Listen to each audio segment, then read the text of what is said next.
Hello students, last class में हमने chapter 4 linear equation in two variable को complete किया था।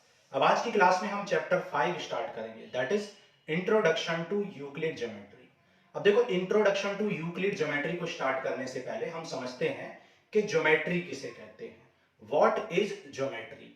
अब देखो, word geometry two words geo plus metry, two words geo plus metry words को मिलाकर बना है, जो कि ग्रीक वर्ड्स है। ठीक है, ग्रीक वर्ड्स है और इन ग्रीक वर्ड्स को मिला के क्या बना है, ज्योमेट्री। ज्योमेट्री जियो प्लस मैट्री को मिलाकर बना है, जहां जियो का मतलब होता है अर्थ, या फिर आप लैंड भी कह सकते हो, और मैट्री का मतलब होता है टू मेजर। टू मेजर, तो ज्योमेट्री का जो मीनिंग होता है वो क्या होता है, उसका मतलब होता है टू मेजर द लैंड।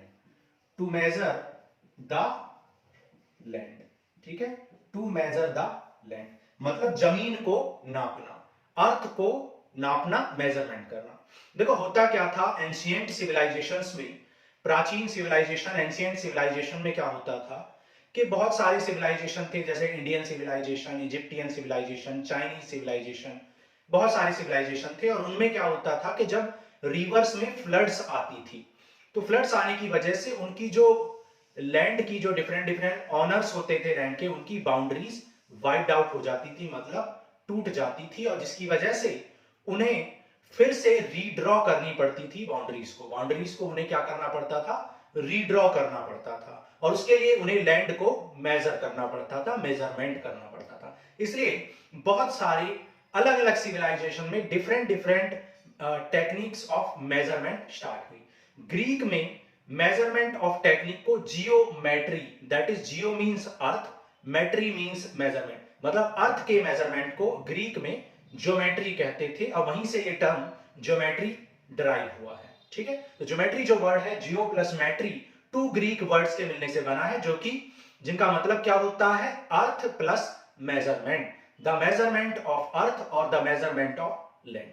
अब देखो, होता क्या है कि अलग अलग सिविलाइजेशन में, जैसे कि हम इंडियन सिविलाइजेशन की बात करें, जिसे हम इंडस वैली सिविलाइजेशन कहते हैं, आप जानते हो इंडियन सिविलाइजेशन, इंडियन सिविलाइजेशन जिसे हम क्या कहते हैं, इंडस वैली सिविलाइजेशन कहते हैं। इंडस वैली सिविलाइजेशन का जब एग्जामिनेशन किया गया, मतलब खुदाई की गई, तो आप जानते हो कि जब खुदाई हुई तो वहां पर टू इंपॉर्टेंट साइट्स मिली, जिन्हें हम हड़प्पा एंड मोहनजोदारो कहते हैं। मोहनजोदारो, हड़प्पा एंड मोहनजोदारो, ठीक है। तो ये जो साइट्स हैं, Harappa and Mohenjodaro, in sites पर जब खुदाई की गई, इनका एग्जामिनेशन किया गया, तो यहां पर देखा गया कि जो यहां पर स्ट्रीट्स हैं वो क्या है, पैरेलल है एंड इंटरसेक्ट करती है, and intersects at right angle, या फिर 90 डिग्री कह सकते हैं, राइट एंगल पर ये इंटरसेक्ट करती हैं। देखा गया कि इंडस वैली सिविलाइजेशन में जब एग्जामिनेशंस किए गए, तो वहां पर देखा गया कि जो स्ट्रीट्स हैं वो क्या करती है, 90 डिग्री पर कट कर रही है और पैरेलल है। ठीक है, तो उससे देखा गया कि Indian civilization, that is Indus valley civilization में भी क्या हो रहा था, ज्योमेट्री का यूज हो रहा था, मतलब पैरेलल लाइंस थी, पैरेलल स्ट्रीट्स थी और 90 डिग्री पर कट कर रही थी, जो कि ज्योमेट्री का पार्ट है। तो यहां पर भी different different of techniques use हो रही थी, इसी तरीके से अदर सिविलाइजेशन में भी यूज हो रही थी। लेकिन प्रॉब्लम क्या थी कि ये जो टेक्निक जो डेवलप हो रही थी और यूज हो रही थी ऑल ओवर द वर्ल्ड, ये टेक्निक्स क्या थी, अनसिस्टमैटिक थी, इनका कोई सिस्टम नहीं था, अनसिस्टमैटिक थी। और साथ ही ये एक जनरेशन से दूसरे जनरेशन में सिर्फ ओरली ट्रांसफर हो रही थी, मतलब इनका कोई रिटर्न, मतलब रिटर्न डॉक्यूमेंट्स नहीं थे, कोई रिटर्न बुक्स नहीं थी, ये क्या हो रही थी, ओरली एक जनरेशन से दूसरी जनरेशन में ये ट्रांसफर हो रही थी। ठीक है, तो जब ये चीजें एक जनरेशन से दूसरी जनरेशन में ट्रांसफर हो रही थी ओरली, तो उसकी वजह से अनसिस्टमैटिक हो रही थी चीजें, और इन चीजों को सिस्टमैटिक करने के लिए जो ग्रीक मैथमेटिशियंस थे या ग्रीक मैथ्स टीचर थे, उन्होंने वर्क किया, जिसमें सबसे पहले थेल्स नाम के ग्रीक मैथमेटिशियंस आते हैं, थेल्स। तो थेल्स ने क्या किया, थेल्स को क्रेडिट जाता है first, Thales was first to give the give the proof of geometric technique. किसी भी ज्योमेट्रिकल टेक्निक का फर्स्ट प्रूफ देने का जो क्रेडिट जाता है वो थेल्स को जाता है। ठीक है, फर्स्ट जो क्रेडिट जाता है वो किसको जाता है? थेल्स को जाता है। थेल्स ने क्या किया था, एक सर्कल को बताया था कि अगर किसी सर्कल को डायामीटर से कट कर दें तो वो टू इक्वल पार्ट्स में डिवाइड हो जाता है, या आप कह सकते हैं बाइसेक्ट हो जाता है, दो बराबर भागों में डिवाइड हो जाता है, या फिर आप बाइसेक्ट्स कह सकते हैं। इसका प्रूफ, इस ज्योमेट्रिक टेक्निक का प्रूफ सबसे पहले किसने दिया था? ग्रीक मैथमेटिशियन थेल्स ने दिया था। ठीक है, उसके बाद थेल्स के एक प्यूपिल थे, थेल्स के एक शिष्य थे जिनका नाम था पाइथागोरस। आपने नाम सुना ही है। पाइथागोरस ने भी बहुत सारी ज्योमेट्रिकल टेक्निक्स का प्रूफ दिया। ठीक है, पाइथागोरस ने भी बहुत सारी ज्योमेट्रिकल टेक्निक्स का प्रूफ दिया। और उसके बाद अराउंड 300 बीसी 300 बीसी के आसपास यूक्लिड ने क्या किया, इन सारे कलेक्शंस को, इन सारे प्रूफ्स को क्या किया? कलेक्ट किया। यूक्लिड ने इनको कलेक्ट किया अपनी एक फेमस ट्रीटी जिसका नाम था एलिमेंट्स में इन सबका कलेक्शन किया। यूक्लिड ने क्या किया, इन सारे कलेक्शन, सारे ज्योमेट्रिकल प्रूफ्स का एक कलेक्शन तैयार किया अपनी ट्रीटी जिसका नाम था एलिमेंट्स। और एलिमेंट्स में कितने? टोटल 13 चैप्टर्स थे। एलिमेंट्स में तो टोटल 13 चैप्टर्स थे और each chapter was a book. Her chapter एक बुक का काम कर रहा था। समझ में आ रहा है भाई? सारे एंशिएंट सिविलाइजेशन में क्या हो रहा था? ज्योमेट्री का यूज हो रहा था, लेकिन वो अनसिस्टमैटिक था। ठीक है, इसमें सिस्टम में लाने के लिए सबसे पहले काम थेल्स ने किया। थेल्स ने एक ज्योमेट्रिकल प्रूफ दिया कि अगर किसी सर्कल को हम बीच से कट कर दें, मतलब डायमीट्रिकली कट कर दें, तो वहां हमें क्या मिलता है? एक equal parts of the two circles मिलते हैं, या बाइसेक्ट हो जाता है सर्कल। फिर पाइथागोरस ने भी बहुत सारे आगे प्रूफ्स दिए और इन सारे प्रूफ्स को कलेक्ट किया, एक कलेक्शन तैयार किया ग्रीक मैथमेटिशियन यूक्लिड ने। ठीक है, यूक्लिड ने अराउंड 300 बीसी कलेक्शन तैयार किया अपनी ट्रीटीज जिसका नाम था एलिमेंट्स। और एलिमेंट्स के अंदर 13 चैप्टर्स थे और each chapter works as a book, और हर चैप्टर एक बुक की तरह काम कर रहा था। ठीक है, तो अब यूक्लिड ने जो कलेक्शन तैयार किया और यूक्लिड ने जिन टर्म्स को डिफाइन किया, कुछ डेफिनेशंस को दिया, कुछ एक्सियम्स को दिया, कुछ पोस्टुलेट्स को दिया, इनके बारे में हम अभी बात करेंगे कि टर्म्स क्या है, इन सबको दिया। और अब हम इस चैप्टर 5 में क्या पढ़ने वाले हैं? Chapter 5 that is introduction to Euclid geometry में हम ज्योमेट्री ऑफ यूक्लिड को लिंक करेंगे विद द मॉडर्न ज्योमेट्री। आज की जो ज्योमेट्री हम पढ़ रहे हैं इससे लिंक करने की कोशिश करेंगे यूक्लिड ज्योमेट्री को। तो चलो स्टार्ट करते हैं। अब हम introduction to Euclid geometry note करो, फिर आगे पढ़ते हैं हम definitions given by the Euclid in book 1 of 13 chapters. Note करो यूक्लिड ने क्या किया है। जैसा कि मैंने बताया कि यूक्लिड ने क्या किया, एक कलेक्शन तैयार किया अपनी बुक का, और उस बुक का नाम था एलिमेंट्स। ठीक है, उस कलेक्शन का नाम था एलिमेंट्स, और एलिमेंट्स के अंदर 13 चैप्टर्स थे। ठीक है, 13 चैप्टर्स, और ईच चैप्टर एक बुक की तरह काम कर रहा था। ठीक है, और बुक वन में यूक्लिड ने क्या किया, कुछ डेफिनेशंस दी। बुक 1 में यूक्लिड ने कुछ डेफिनेशंस दी। ठीक है, तो यूक्लिड ने बुक नंबर 1 में 23 डेफिनेशंस दी। कितनी डेफिनेशंस दी? 23, जिसमें से हम कुछ अभी पढ़ेंगे और फिर आपको समझाएंगे कि किस तरीके से एक्सियम्स और पोस्टुलेट्स आए और क्या उनका मीनिंग है। देखो, सबसे पहले यूक्लिड ने बुक 1 में फर्स्ट डेफिनेशन में बताया, a point is that which has no part. एक पॉइंट ऐसा होता है जिसका कोई पार्ट नहीं होता है। फर्स्ट डेफिनेशन क्या दी? पहली definition the, A point is that which has no part। एक पॉइंट एक ऐसी चीज है जिसका कोई पार्ट नहीं होता है। जिसका कोई पार्ट नहीं होता है, ठीक है। इसका मतलब है कि उसका कोई एरिया नहीं होता है। पार्ट का मतलब क्या है? एरिया, ठीक है, कोई उसका हिस्सा नहीं होता है। फिर बोला कि a line is a breadthless length. Second definition में क्या बताया? ए लाइन इज ए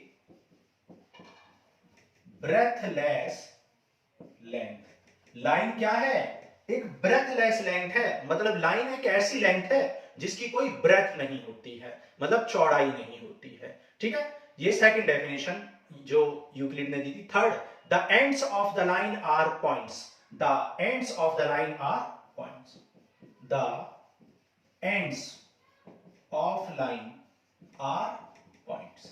किसी भी लाइन के जो एंड्स होते हैं वो क्या होते हैं? पॉइंट। मतलब कोई भी लाइन कहां पर एंड होती है? पॉइंट पर एंड होती है, ठीक है। कोई भी लाइन पॉइंट पर एंड होती है, ठीक है। फिर फोर्थ डेफिनेशन क्या दी? Fourth definition, a surface is that which has length and breadth only. Length and breadth only. आपको लग रहा होगा ये भी कोई बातें हैं, ये भी कोई बताने की बातें, लेकिन ये चीजें उस टाइम पर जब डिफाइन की गई थी, उस टाइम पर किसी को पता नहीं था ये सब चीजों के।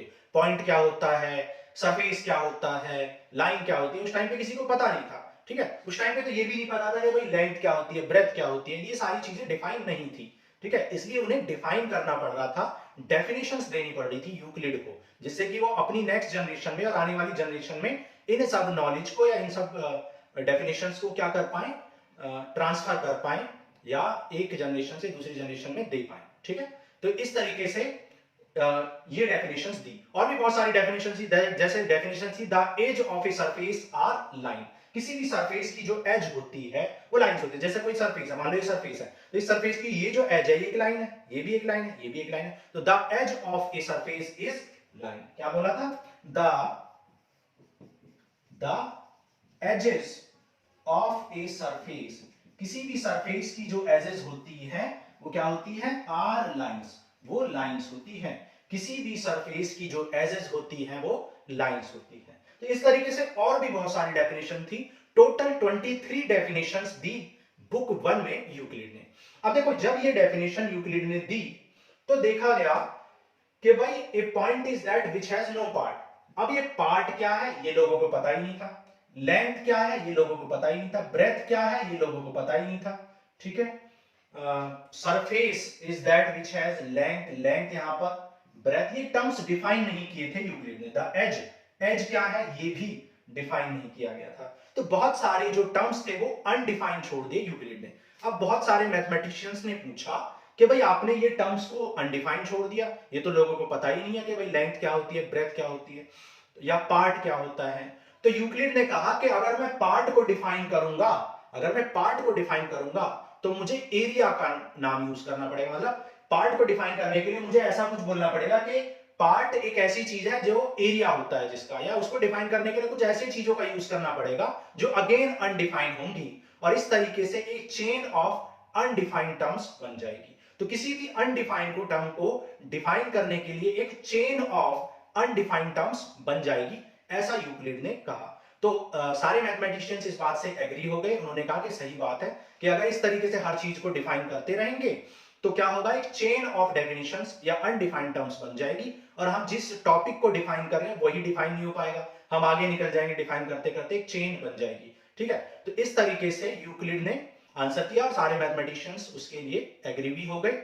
और इस तरीके से कुछ ऐसे टर्म्स या कुछ ऐसे ऑब्वियस यूनिवर्सल ट्रूथ्स को डिफाइन किया गया जो अनडिफाइंड थे, उनको एज्यूम कर लिया गया कि भाई ये ट्रू हैं, और उन्हें क्या कहा गया? एक्सियम्स एंड पोस्टुलेट्स कहा गया। तो axioms and postulates, axioms and postulates मतलब ये क्या है? ये अनडिफाइंड स्टेटमेंट्स हैं। ये क्या है? अनडिफाइंड स्टेटमेंट्स, ऐसे स्टेटमेंट्स हैं जिन्हें डिफाइन नहीं किया गया, बट आर ऑब्वियसली ट्रू, ठीक है, ऑब्वियसली ट्रू और यूनिवर्सली ट्रू, ठीक है। तो ऐसे undefined statements which are obviously universal truth or obviously true are known as axioms and postulates. तो अब आप क्या कहेंगे कि axioms और postulates में डिफरेंस क्या होता है? देखो, axioms जो होते हैं ये एप्लीकेबल या यूज्ड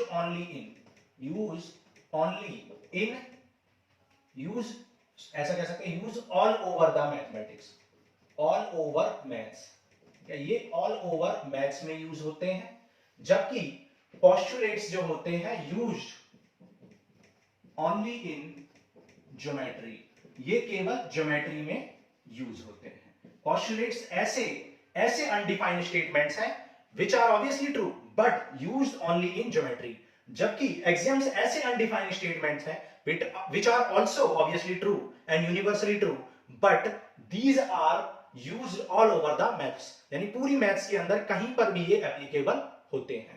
एक्सियम्स जो होते हैं, एक्सियम्स जो डिफाइन किए गए वो कितने हैं? 7 नंबर ऑफ एक्सियम्स और 5 पोस्टुलेट्स को आपको पढ़ना है। 7 एक्सियम्स एंड 5 पोस्टुलेट्स को आपको स्टडी करना है, ठीक है? तो इतना नोट कर लो, फिर हम करते हैं। देखो एक बार फिर से मैं आपको डिफाइन कर देता हूं। होता क्या है कि ज्योमेट्री जो वर्ड है वो जियो प्लस मैट्री से मिलकर बना है, जिसका मीनिंग होता है जियो मतलब अर्थ यानी लैंड और मैट्री मतलब मेजरमेंट, मतलब अर्थ के मेजरमेंट का यूज करने के लिए जिन टेक्निक्स का यूज किया जा रहा था उन्हीं को ज्योमेट्री कहा गया, ठीक है?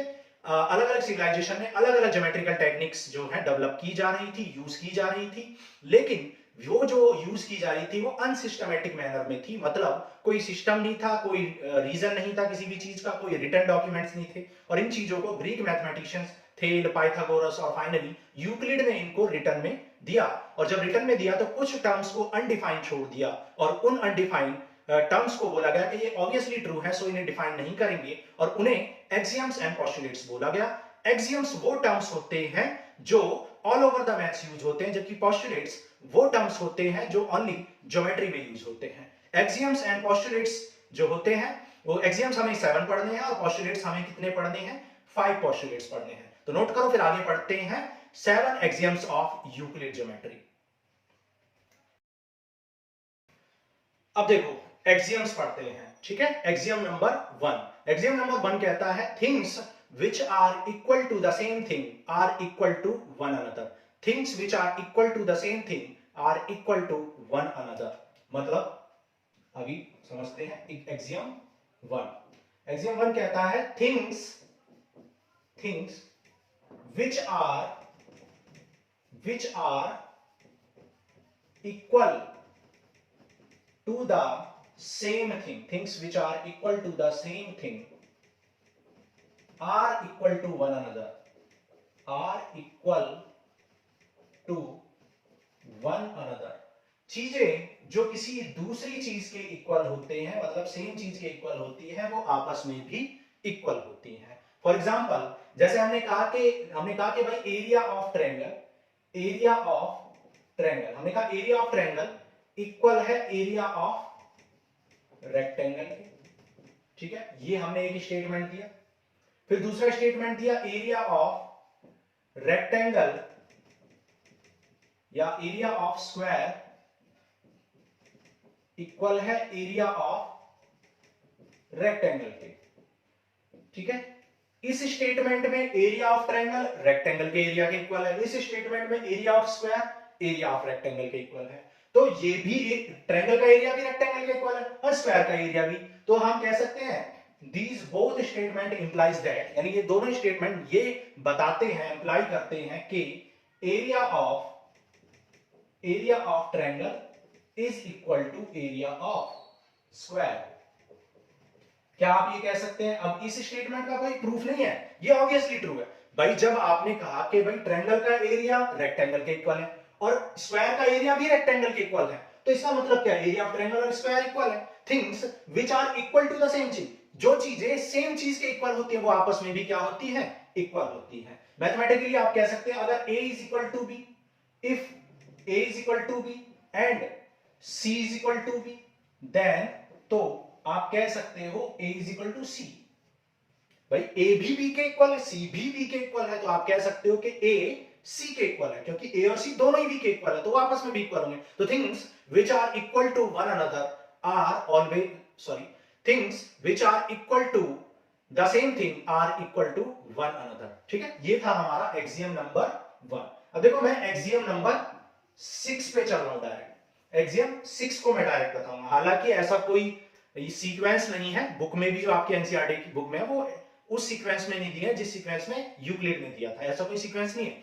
लेकिन हम बुक के अकॉर्डिंग देखें तो एक्सियम नंबर 6 हम डायरेक्ट पढ़ेंगे। क्यों? एक्सियम 1, 6 और 7 बिल्कुल एक जैसे हैं, इसलिए मैं एक साथ कवर करूंगा जिससे कि आपको याद रखने में भी इजी लगे। ठीक है, तो क्या है? Things which are equal to the same thing are always equal to one another. जबकि एक्सियम नंबर 6 कहता है things which are equal to double of same thing, double of same thing. अगर कुछ चीजें डबल ऑफ सेम थिंग के equal हैं, ठीक है, things which are equal to double of same thing are equal to one another, are equal to one another, वो एक दूसरे के इक्वल होती हैं। इसका मतलब क्या है कि फॉर एग्जांपल मैंने कहा भाई a is equal to twice of c, मैंने कहा a भी 2 गुने के बराबर है c के, and b is also twice of c। मतलब इफ a भी क्या है 2 टाइम्स ऑफ c के इक्वल है एंड b भी 2 टाइम्स ऑफ c के इक्वल है, इट इंप्लाइज दैट, ये आपको बताएगा, ये आपको कंक्लूजन देगा कि भाई a और b भी इक्वल है। अब इसका कोई प्रूफ नहीं है, ये ऑब्वियसली ट्रू है, क्योंकि जब a भी 2c के इक्वल है और b भी 2c के इक्वल है, इसका मतलब क्या है? b इक्वल है। यहां पर ट्रायंगल ऑफ यानी यहां पर a भी b के इक्वल है और c भी b के इक्वल है, तो आप कह सकते हो a और c इक्वल है। तो दोनों ही स्टेटमेंट सेम बात कर रहे हैं, यहां पर सेम चीज के इक्वल थे, यहां डबल ऑफ सेम थिंग के इक्वल थे। ठीक है, यहां पर सेम थिंग की, यहां पर डबल ऑफ सेम थिंग। ठीक है, तो ये एक्सियम 1 और 6 कोई अलग चीज नहीं है, सेम ही है। ठीक है, एक्सियम 7, अब एक्सियम 7 भी बिल्कुल ऐसा ही है। एक्सियम नंबर 7 कह रहा things which are equal to half of same thing, things which are equal to half of same thing, चीजें जो half of same thing के इक्वल होती है। फॉर एग्जांपल जैसे मैंने कहा कि a half of c के इक्वल है एंड b भी half of c के इक्वल है, तो ये इंप्लाई करेगा, ये बताएगा कि भैया a और b भी इक्वल हैं। ठीक है, तो क्या कहता है? Things which are equal to the half of the same thing are equal to one another, are equal to one another.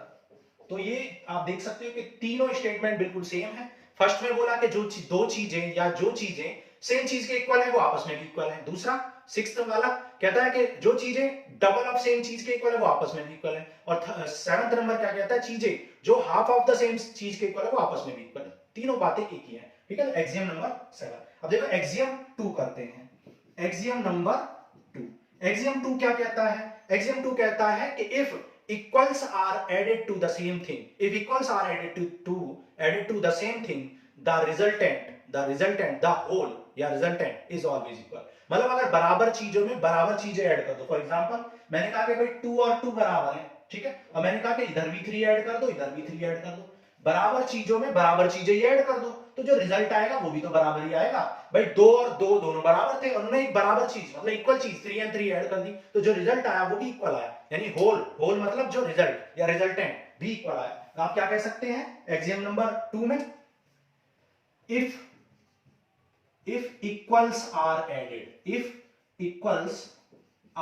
Added, अगर बराबर चीजें ऐड कर दी जाए, added to the, if equals are added to the equals, sorry, ठीक है, if equals are added to the equals, the wholes are equal. मतलब equal चीजों में अगर इक्वल चीज ऐड कर दी जाए तो जो होल होगा मतलब जो रिजल्टेंट होगा वो भी इक्वल होगा। ये था एक्सियम नंबर 2। फिर एक्सियम 3 बिल्कुल इसी के जैसा है, बिल्कुल एक्सियम नंबर 3 कहता है इफ इक्वल्स आर सब्ट्रैक्टेड, यहां पर ऐड था, यहां पर सब्ट्रैक्ट है। इफ इक्वल्स आर सब्ट्रैक्टेड, अगर बराबर चीजें घटा दी जाएं, सब्ट्रैक्ट कर दी जाएं फ्रॉम द इक्वल्स, बराबर चीजों में से, तो क्या होता है? तो रिमेनिंग्स आर इक्वल, तो बचे हुए भी क्या होते हैं? इक्वल होते हैं, रिमेनिंग्स आर इक्वल। ठीक है, जब बराबर चीजें में से बराबर चीज, मान लो ये 10 है, ये भी 10 है, और 10 में से इक्वल चीजें सब्ट्रैक्ट कर दो, 3 3, तो क्या रिजल्ट जो आएगा वो भी इक्वल आएगा या नहीं आएगा? ऑब्वियसली आएगा, तो इसमें कोई प्रूफ की जरूरत नहीं, इसलिए तो एक्सियम है। If equals are added to the same thing the resultant is equal, if equals are subtracted from the same thing और इक्वल थिंग्स द रिजल्टेंट और द रिमेनिंग्स आर इक्वल। ठीक है, तो ये था हमारा एक्सियम नंबर 3। अब देखो एक्सियम 4 करते हैं। ठीक है, things which coincides with one another are equal to one another, things which coincide to each other are equal to one another। जो चीजें एक दूसरे से कॉन्साइड करती हैं, मतलब ओवरलैप कर लेती हैं, जो चीजें एक दूसरे को पूरी तरीके से कॉन्साइड कर जाती हैं, वो एक दूसरे के इक्वल होती हैं। Axiom number 4। ठीक है, एक्सियम 4 क्या कहता है? थिंग्स which coincides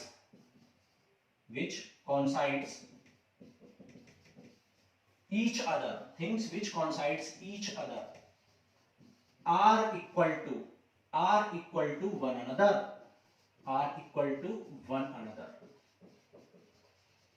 ठीक है, जो चीजें एक दूसरे को कॉन्साइड कर लेती हैं वो हमेशा एक दूसरे के इक्वल होती है। अब इसमें क्या बात है भाई, जब जो दो चीजें एक दूसरे को बिल्कुल कॉन्साइड कर रही हैं, मतलब एक दूसरे को बिल्कुल ऐसे ढक ले रही हैं, तो इसका मतलब क्या, वो इक्वल है। ठीक है, इक्वल चीजें अगर एक दूसरे को कॉन्साइड करती हैं, मतलब दो चीजें अगर एक दूसरे को कॉन्साइड करती हैं, तो वो हमेशा क्या होती है, इक्वल होती है। ठीक है, तो ये था हमारा एक्सियम नंबर 4। ठीक है, एक्सियम 4। ठीक है, अब देखो एक्सियम 4 को हम दूसरे वर्ड्स में ऐसे भी कह सकते हैं, everything equals to itself, everything equals to itself. यहां पे लिख देते हैं एवरीथिंग इक्वल टू इटसेल्फ। भाई अपने बराबर तो सब कुछ होता है, मतलब मैं मेरे बराबर हूं, ये मार्कर अपने आप के बराबर है, को हर चीज अपने आप के बराबर होती है। एवरीथिंग इक्वल इटसेल्फ, हर चीज अपने ही बराबर होती है। अब इसमें बताओ क्या प्रूफ दे, हर चीज अपने बराबर होती है, अब इसमें क्या प्रूफ देना? तो ये भी ऑब्वियसली ट्रू है, ये भी एक यूनिवर्सल ट्रू है, और इसलिए इसे हम क्या कहेंगे, एक्सियम्स कहेंगे। ओके, तो ये हो गया हमारा एक्सियम नंबर 4। नीचे दिखाई दे रहा है,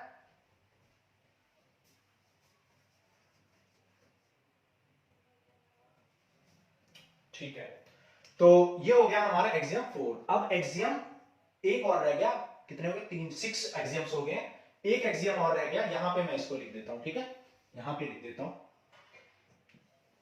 एक्सियम नंबर 5। ठीक है, टोटल एक्सियम 7 थे और 7 हो चुके हैं। यहां पर हमने 1 6 और 7 किया, 3 4 5 6 एंड 7। ठीक है, तो 7 नंबर एक्सियम क्या कहता है, बहुत इजी सी बात कहता है, जो कि सबको पता है, whole is always greater than the part. Whole is always greater than part. Whole is always greater than part, मतलब पूरी चीज हमेशा पार्ट से बड़ी होती है। इसको मैथमेटिकली कैसे कहेंगे, if A is greater than 1, अगर ए बी से बड़ा है या ए होल है, ज्यादा है बी से, then A can be written as the sum of B and some other thing C. ठीक है, इसका मतलब क्या है, अगर ए ज्यादा है तो ए को हमेशा क्या कर सकते हैं, ए को हमेशा बी प्लस समथिंग के बराबर लिख सकते हैं, क्योंकि एक सी ऐसा जरूर एग्जिस्ट करेगा जिसको बी में ऐड करने से ए मिल जाए, क्योंकि ए बड़ा है, सो ए जब मिलेगा जब बी में कुछ ऐड कर लेंगे तब ए मिलेगा। आप इसको मैथमेटिकली ऐसे कह सकते हैं। वैसे भी आप जानते हो कि अगर पूरी चीज है, वो पूरी चीज अपने पार्ट से तो ज्यादा ही होगी, अपने कुछ हिस्से से तो हमेशा ज्यादा होगी। अब इसका कोई प्रूफ नहीं होता है, ठीक है, ये तो ऑब्वियसली है। आप खुद सोचो कि पूरी चीज हमेशा आधी चीज से या छोटे उसके एक पार्ट से हमेशा बड़ी होती है। ओके, तो ये हो गए हमारे एक्सियम 7। एक्सियम नंबर 1 में हमने क्या किया, things which are equal to the same thing are always equal to one another, first axiom. Second axiom में हमने क्या किया, सेकंड एक्सियम में किया, if equals are added to the equals the resultant और the whole is always equal. Third में क्या किया, if equals are subtracted from the equals the resultant और the remaining is equal. Fourth में क्या किया, फोर्थ में हमने किया कि things which coincides to each other, जो चीजें एक दूसरे को कॉन्साइड करती हैं वो इक्वल टू वन अनदर होती है। फिफ्थ एक्सियम में हमने क्या किया था, whole is always greater than part. Sixth में क्या किया, things which are equal to the twice of the same thing are equal to one another. और सेवेंथ में हमने क्या किया, things which are equal to half of the same thing are equal to one another. और मैंने बताया कि 1 6 and 7 similar है, 2 एंड 3 सिमिलर है, और 4 एंड 5 थोड़े से अलग हैं, और इस तरीके से आप इनको याद करोगे। सो ये हो गए हमारे एक्सियम 7। अब हम एग्जाम्स कर चुके हैं, अब हम पोस्टुलेट्स करेंगे, तो नोट करो फिर करते हैं पोस्टुलेट्स।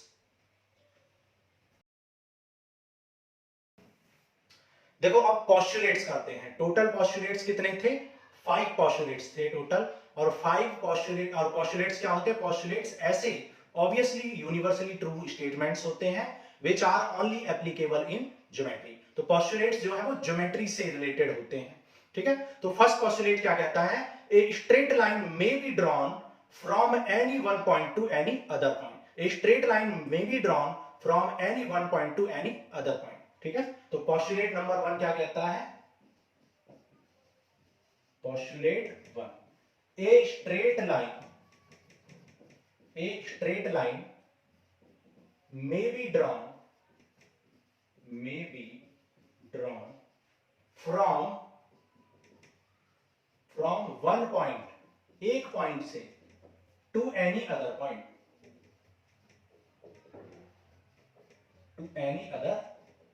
इसका मतलब क्या है कि भाई एक पॉइंट से और एक कोई दूसरा पॉइंट, कहीं भी कोई दूसरा पॉइंट हो, मान लो ये एक पॉइंट है ए, ठीक है, और ये एक पॉइंट है बी, तो एक स्ट्रेट लाइन ड्रॉ की जा सकती है ए से बी तक। मान लो एक पॉइंट ए है और ये एक पॉइंट सी है, तो एक स्ट्रेट लाइन ड्रॉ की जा सकती है ए से सी तक। तो वही कह रहा है, ए straight line may be drawn from one point to any other point, कोई भी दूसरा पॉइंट हो, कहीं भी हो वो दूसरा पॉइंट, एक पॉइंट से दूसरे पॉइंट तक एक स्ट्रेट लाइन ड्रॉ की जा सकती है, चाहे वो लाइन कहीं भी, वो पॉइंट कहीं भी हो, एक पॉइंट यहां है, एक पॉइंट यहां हो, तब भी एक स्ट्रेट लाइन ड्रॉ की जा सकती है। So a straight line may be drawn from one point to any other point, एक पॉइंट से किसी कोई भी दूसरे पॉइंट पर एक स्ट्रेट लाइन ड्रॉ की जा सकती है, ठीक है।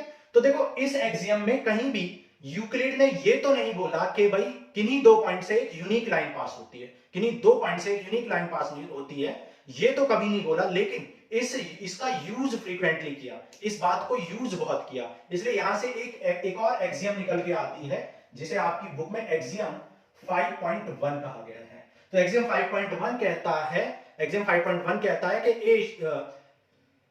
एक्सियम 5.1 कहता है given two distinct point there is a unique line that passes through them, ठीक है।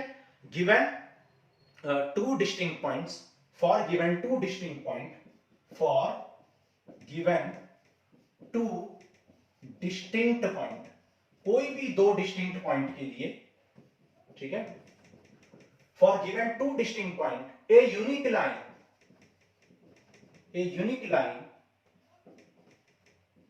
कैन बी ड्रॉन, मतलब एक ही लाइन ड्रॉ की जा सकती है, किन्हीं दो पॉइंट से जब भी हम एक लाइन ड्रॉ करेंगे तो एक यूनिक लाइन होगी, कोई भी दो पॉइंट पकड़ो उनसे एक ही स्ट्रेट लाइन ड्रॉ होगी। तो वही कह रहा है for given two distinct point there is a unique line that passes through them, ठीक है। A unique line can be drawn that passes from them,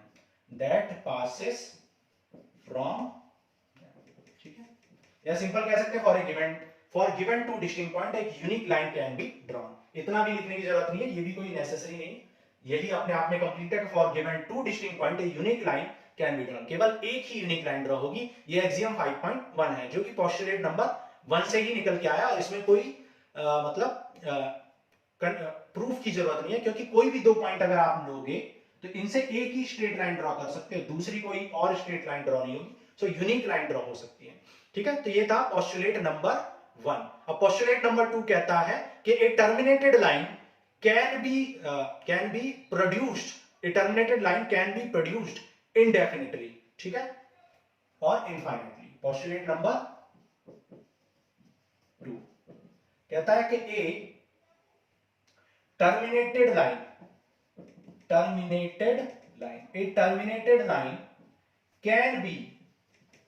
can be produced indefinitely, ठीक है, indefinitely मतलब एक जो टर्मिनेटेड लाइन थी, मतलब एक इस तरीके से, मतलब एक जो फाइनाइट लाइन थी, जिसे हम आज मतलब मॉडर्न ज्योमेट्री में इसको क्या कहते हैं, मॉडर्न ज्योमेट्री में टर्मिनेटेड लाइन को हम क्या कहते हैं, लाइन सेगमेंट कहते हैं, ठीक है। लेकिन यूक्लिड ने क्या वर्ड यूज किया था, टर्मिनेटेड लाइन। कहता है कि एक terminated line can be produced इंडेफिनिटली, मतलब एक टर्मिनेटेड लाइन को, यानी एक लाइन सेगमेंट को आप क्या कर सकते हो, इनडेफिनेटली क्या कर सकते हो, प्रोड्यूस कर सकते हो, बढ़ा सकते हो, एक्सटेंड कर सकते हो। ये था पोस्टुलेट नंबर 2। ठीक है, अब पोस्टुलेट नंबर 3 क्या कहता है, a circle can be drawn with any radius and any centre. ठीक है, पोस्टुलेट नंबर 3 क्या कहता है, postulate 3, a circle can be drawn, ठीक है, a circle can be drawn of any centre and any radius. या आप अपने शब्दों में भी लिख सकते हो, अपने वर्ड्स में भी लिख सकते हो कि a circle of any radius and any centre can be drawn. किसी भी रेडियस का और किसी भी सेंटर का एक सर्कल ड्रॉ किया जा सकता है, चाहे कितनी ज्यादा रेडियस हो, कम हो, छोटी रेडियस हो, बड़ी रेडियस हो, कि कोई भी सेंटर हो, उस पर एक सर्कल ड्रॉ किया जा सकता है जो किसी भी रेडियस का हो सकता है, किसी भी सेंटर पे हो सकता है। तो ये था पोस्टुलेट नंबर 3। अब देखो पोस्टुलेट नंबर 4 कहता है कि all right angles are equal to one another. सारे राइट एंगल एक दूसरे के इक्वल होते हैं। ठीक है, पोस्टुलेट नंबर 4, पोस्टुलेट 4 क्या कहता है, ऑल राइट एंगल, ठीक है, all right angles are equal to one another, equal to one another.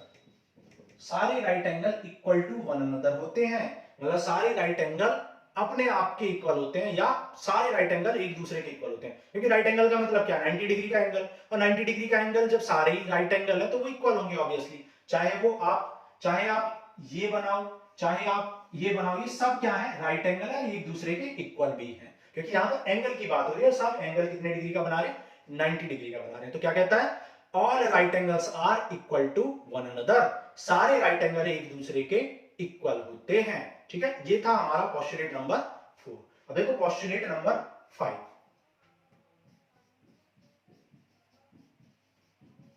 Postulate 5, देखो पोस्टुलेट नंबर 5 को मैं पहले आपको ड्रॉ करके बताता हूं। देखो पोस्टुलेट नंबर 5 कहता है कि अगर ये एक लाइन है और ये एक दूसरी लाइन है जो इसको इंटरसेक्ट कर रही है, तो इस एंगल को क्या बोलते हैं, इस एंगल को बोलते हैं इंटीरियर एंगल, इस एंगल को भी इंटीरियर एंगल कहते हैं। आप जानते हो कि ये कैसा एंगल है, एक्यूट है, ये भी एक्यूट है, क्योंकि 90 डिग्री से कम है, और दोनों को जब आप सम करोगे तो एक 180 डिग्री से कम आएगा। ठीक है, 180 डिग्री से कम आएगा। तो ये जो पोस्टुलेट है ये कहता है कि अगर दो लाइंस को एक तीसरी लाइन कट करती है, अगर दो लाइंस को एक तीसरी लाइन कट करती है, ठीक है, और जब वो कट करती है तो जो इंटरनल एंगल या इंटीरियर एंगल बनाती है, जिस साइड में इंटीरियर एंगल्स का सम टू राइट एंगल से कम होगा, टू राइट एंगल से कम होगा इंटीरियर एंगल्स का सम, उस साइड में जो टू लाइन से एक्सटेंड करने से वो कहीं ना कहीं एक दूसरे को क्या करेंगी, इंटरसेक्ट करेंगी। किस साइड इंटरसेक्ट करेंगी, जिस साइड इंटीरियर एंगल्स का सम टू राइट एंगल से कम है। तो अपनी लैंग्वेज में आपको लिखना है, मैं फिर से एक्सप्लेन करता हूं कि अगर दो लाइंस हैं और उसको एक तीसरी लाइन कट कर रही है, ठीक है, और राइट एंगल तो इधर भी बन रहे हैं और इधर भी राइट एंगल बन रहे हैं, लेकिन ये थ्योरम क्या कहती है, ये पोस्टुलेट क्या कहता है कि भैया ये जो दोनों लाइन है ये इस साइड नहीं कट करेंगी, उस साइड कट करेंगी जिस साइड दोनों इंटीरियर एंगल्स का सम टू राइट एंगल से कम है, मतलब 180 डिग्री से कम है। अगर मैं इसको एंगल 1 कहूं, एंगल 2 कहूं, तो मैं कह सकता हूं एंगल 1 और एंगल 2 का सम अगर 180 डिग्री से कम हो या फिर टू राइट एंगल से कम हो,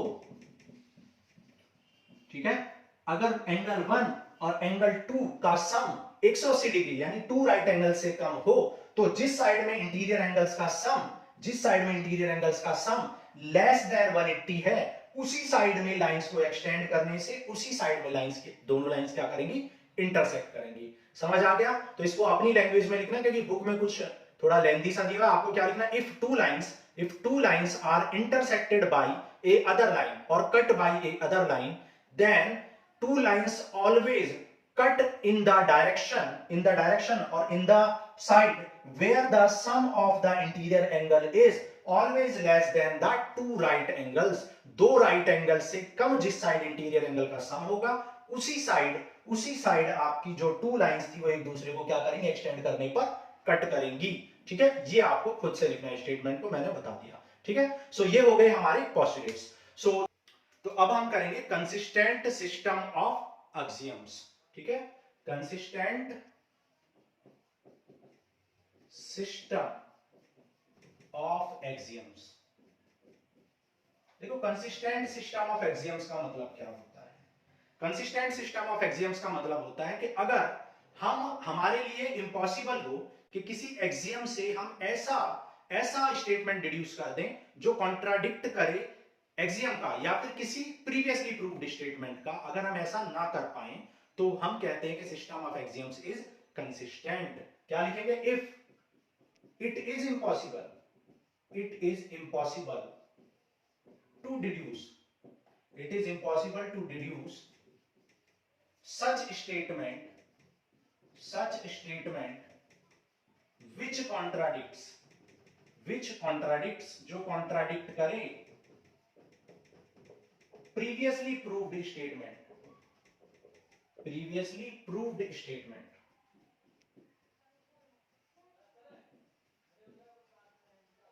then system of axioms called consistent। System of axioms को क्या कहते हैं? कंसिस्टेंट कहते हैं। अगर ये इम्पॉसिबल हो कि भाई किसी गिवन एक्सियम को डिड्यूस करके या कुछ भी उसमें मैथमेटिकली चेंजेस करके हम क्या ला दें, एक ऐसा स्टेटमेंट ला दें जो कॉन्ट्राडिक्ट करे प्रीवियसली प्रूव्ड स्टेटमेंट का, अगर ऐसा इम्पॉसिबल हो, ऐसा लाना इम्पॉसिबल हो, तो हम कहते हैं कि सिस्टम इज कंसिस्टेंट। और अगर हम ऐसा डिड्यूस कर पाए, मतलब एक गिवन एक्सियम से एक ऐसा स्टेटमेंट डिड्यूस कर पाए कि भाई वो क्या आ जाए, कॉन्ट्राडिक्ट कर दे किसी अदर एक्सियम का या किसी अदर ऑलरेडी प्रूव्ड स्टेटमेंट का, तो हम कहते हैं सिस्टम इज इनकंसिस्टेंट। समझ आ गया होगा आपको? ठीक है, तो ये हो गया system of consistent and inconsistent. अब देखो, जब जो हमने अभी 7 एक्सियम्स पढ़े और 5 हमने पोस्टुलेट्स पढ़े,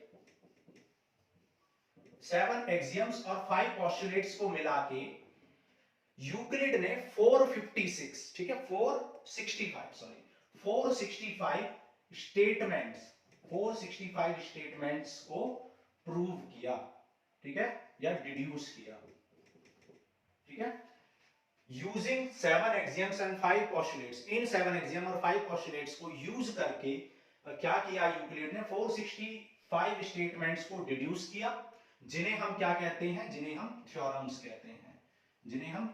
कहते हैं, और इन्हें हम प्रोपोजिशंस भी कहते हैं, प्रोपोजिशंस, ठीक है, थ्योरम्स और प्रोपोजिशंस। मतलब ऑलरेडी प्रूव्ड स्टेटमेंट्स या ऑलरेडी नोन स्टेटमेंट से या ऑलरेडी नोन स्टेटमेंट का यूज करके जो भी स्टेटमेंट्स को प्रूव किया जाता है उन्हें हम क्या कहते हैं? थ्योरम या पोस्टुलेट्स कहते हैं। और यूक्लिड ने 465 स्टेटमेंट को प्रूव किया या डिड्यूस किया using this 7 axioms and 5 postulates. तो आपसे अगर पूछा जाता है कि थ्योरम्स किसे कहते हैं या प्रोपोजिशंस किसे कहते हैं, तो theorems are those statements which have proved, जिनका प्रूव होता है, and which can be proved by using the previously known और प्रीवियसली प्रूव्ड स्टेटमेंट। या तो वो स्टेटमेंट प्रीवियसली प्रूव्ड होंगे या प्रीवियसली ऑब्वियसली ट्रू स्टेटमेंट होंगे, उनका यूज करके अगर हम कोई एक नया स्टेटमेंट डिड्यूस करते हैं तो इस तरह के स्टेटमेंट्स को हम क्या कहते हैं? थ्योरम या प्रोपोजिशंस कहते हैं। तो theorems are those statements which have proved and these statements can be proved by using the previously proved statements or previously known statements or previously known axioms and postulates। Clear है? तो ये हो गए हमारे theorem की definition, ठीक है, लिख लेते हैं इसको भी। थ्योरम्स आर those statements, ठीक है, those statements which can be proved by using previously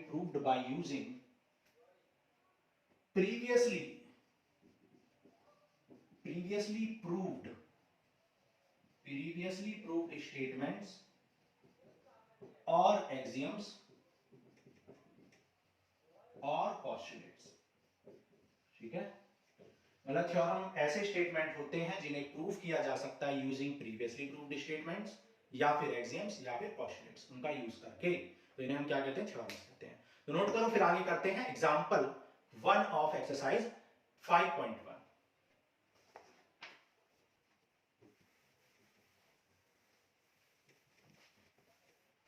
ठीक है, तो देखो एग्जाम्पल 1 कह रहा है if A B and C are 3 point on a line. A B C क्या है, 3 पॉइंट्स ऑन ए लाइन है, ऐसा एग्जाम्पल में दिया हुआ है। एग्जाम्पल नंबर 1 कह रहा है A B C are 3 points on the line and B lies between A and C, और बी ए और सी के बीच में लाई करता है।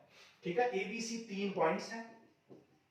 ठीक है, ए बी सी 3 पॉइंट्स हैं which lies on the same line. ठीक है, A B C are 3 points on a line and B lies between A. B क्या है, ए और सी के बीच में लाई करता है। Then prove that A B plus B C is equal to A C. ठीक है, तो हमें प्रूफ क्या करना है, to prove A B plus B C equal to A C. ठीक है, A B plus B C equal to A C, ये हमें प्रूव करना है।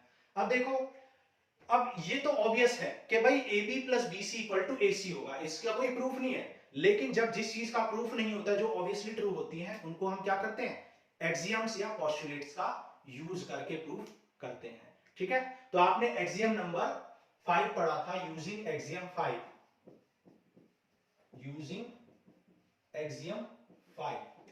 ठीक है, एक्सियम 4, सॉरी एक्सियम 4। आपको वैसे सीक्वेंस से कोई मतलब नहीं, एक्सियम 4 लिखें 5 लिखें, उससे कोई मतलब। तो यूजिंग एक्सियम सिंपल लिख सकते हैं, अगर आपको नहीं पता कौन सा एक्सियम है, तो सीक्वेंस तो मैटर नहीं करता। ठीक है, तो यूजिंग एक्सियम, सिंपली ये लिखो, using axiom that things which coincides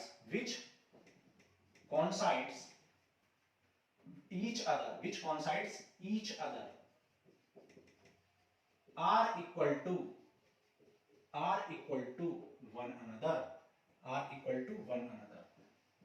ठीक है, जो चीजें एक दूसरे को कॉन्साइड करती हैं वो क्या होती हैं, इक्वल टू वन अनदर होती हैं। तो यहां पर आप क्या लिखोगे, यहां पर A B plus B C. भाई ए बी और प्लस बी सी मतलब ये टोटल ए सी के साथ कॉन्साइड कर रहा है। आप देख सकते हो ए बी और बी सी का सम वही है जो ए सी है, उसी के ऊपर है। ए बी और बी सी को दोनों को मिलाएं तो वो ए सी के ऊपर ओवर क्या कर रहा है, कॉन्साइड कर रहा है। तो आप कह सकते हैं here A B and B C coincides or coinciding with AC, so AB plus BC is equal to AC, hence proved। ठीक है, बस इतना लिखना। आपको क्या बोलेंगे, the things which coincides each other, जो चीजें एक दूसरे को coincide करती हैं, are equal to one another, वो एक दूसरे के इक्वल होते हैं। यहां पर AB plus BC यानी ये टोटल AB plus BC, ये दोनों पार्ट किसके साथ कॉन्साइड कर रहे हैं, एसी के साथ कॉन्साइड कर रहे हैं, सो ये एसी के इक्वल होंगे। ये हो गया हमारा एक्सियम नंबर 4 का यूज करके। आपको स्टेटमेंट लिखना है, एक्सियम 4 5 6 से मतलब नहीं है। सो ये हो गया एग्जांपल 1। एग्जांपल 2 करते हैं, नोट करो। देखो एग्जांपल 2 करते हैं, कह रहा prove that an equilateral triangle can be constructed on any given line segment. किसी भी गिवन लाइन सेगमेंट पर हम एक इक्विलैटरल ट्रायंगल कंस्ट्रक्ट कर सकते हैं, ऐसा हमें प्रूव करना है एग्जांपल 2 में। ठीक है, किसी भी लाइन सेगमेंट पर हम क्या कर सकते हैं, एक इक्विलैटरल ट्रायंगल कंस्ट्रक्ट कर सकते हैं, ऐसा हमें प्रूव करना है। तो कोई भी एक लाइन सेगमेंट ले लो, let A B is any line segment. ठीक है, let A B is a line segment, मान लो ए बी एक लाइन सेगमेंट। ठीक है, ठीक है, फिर हम क्या करेंगे, देखो अब हमने अभी आपको एक पोस्टुलेट्स पढ़ाया था, वो पोस्टुलेट क्या कहता है कि भाई अगर हम कोई भी सर्कल ड्रॉ कर सकते हैं, any circle can be drawn with any centre and any radius. तो हम क्या कहेंगे, we know that by postulate, we know that by postulate 3 any circle or a circle of any center and radius can be drawn, कोई भी circle draw किया जा सकता है किसी भी सेंटर और किसी भी रेडियस का, ठीक है। Now draw a circle, draw a circle with centre A, and radius A B, and also draw another circle with center B and radius AB, या सिंपली आप कह सकते हैं draw two circles with center A and center B but both have radius AB। तो हमने क्या किया, radius AB, अब देखो यहाँ रेडियस AB का एक सर्कल ड्रॉ करो, ठीक है, इस तरीके से एक सर्कल ड्रॉ हो जाएगा, ठीक है, पूरा सर्कल ड्रॉ करने की जरूरत नहीं, इस तरीके से आपने क्या किया, सर्कल ड्रॉ कर दिया सेंटर ए एज्यूम करके, सेंटर ए को एज्यूम किया, ये रेडियस है, इस तरीके से आपने एक सर्कल ड्रॉ कर दिया, ठीक है। सिमिलरली फिर क्या बोला कि and also draw another circle with centre B and radius A B, तो बी को सेंटर लेके और इसको रेडियस लेके एक और सर्कल ड्रॉ करो, यहां सेंटर रखो और इसको लेके इस तरीके से एक और सर्कल ड्रॉ कर दो, ठीक है। तो ये इसको सेंटर एज्यूम करके एक सर्कल ड्रॉ किया और इसको सेंटर एज्यूम करके एक सर्कल ड्रॉ किया, ठीक है, इस तरीके से यहां पर, ओके।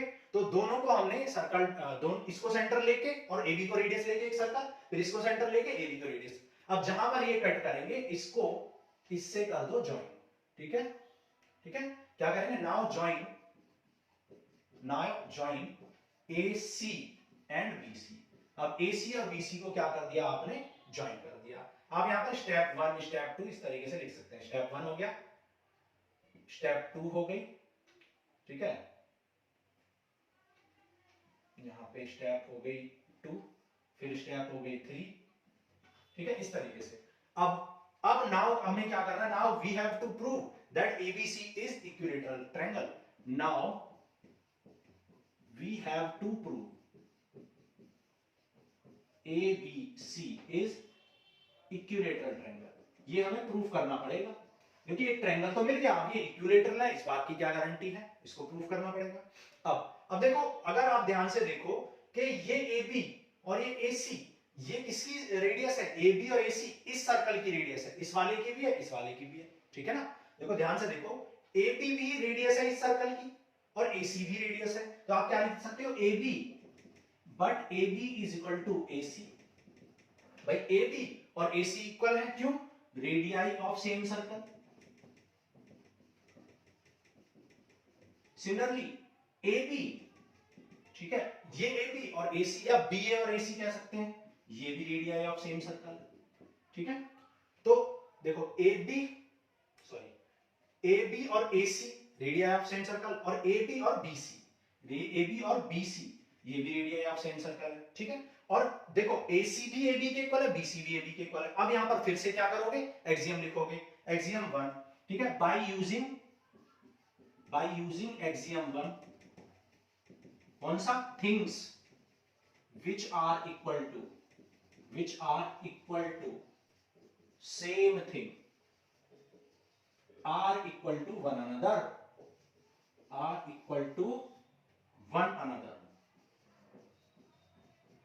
ठीक है, क्योंकि यहां AC भी AB के इक्वल है और BC भी AB के इक्वल है, सो आप कह सकते हो AB is equal to BC is equal to CA, hence ABC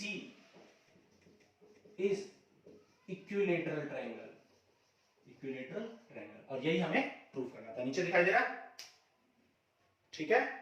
तो क्या किया हमने एग्जांपल 2 में, हमने क्या किया कि हमने एक लाइन सेगमेंट लिया, AB में A को सेंटर लेके और AB को रेडियस लेके एक सर्कल ड्रॉ किया, फिर B को सेंटर लेके और AB को रेडियस लेके एक और सर्कल इधर से ड्रॉ किया, ये दोनों सर्कल जो है या इनकी आर्क ने यहां पर कट किया, इसको इससे ज्वाइन किया, इसको इससे ज्वाइन किया, फिर हमने कहा कि भाई AB और AC इस सर्कल की रेडियस है, जबकि AB और BC इस सर्कल की रेडियस है ना, क्योंकि इसी को तो ऐसे ड्रॉ किया है, तभी तो ए बी और ए सी इक्वल होंगे, दोनों ही रेडियस है एक सर्कल की। सिमिलरली इधर से देखोगे तो ये इसकी रेडियस है, तो देखो ए सी भी ए बी के इक्वल है, बी सी भी ए बी के इक्वल है। और एक्सियम 1 क्या कहती थी, things which are equal to the same thing are always equal. तो ए सी भी ए बी के इक्वल है, बी सी भी ए बी के इक्वल, तो तीनों इक्वल हो जाएंगे, and hence prove this is the equilateral triangle. तो इस तरीके से आप प्रूव कर सकते हो, बहुत इंपॉर्टेंट है, एग्जाम्स में बहुत ज्यादा पूछा जाता है एग्जांपल 2, नोट करो। सो ये हो गया आपका example number 2 complete, and this ends with your introduction and conceptual class of exercise 5.1। अब नेक्स्ट क्लास में हम एक्सरसाइज 5.1 को करेंगे सॉल्व। आज के लिए इतना ही, थैंक यू।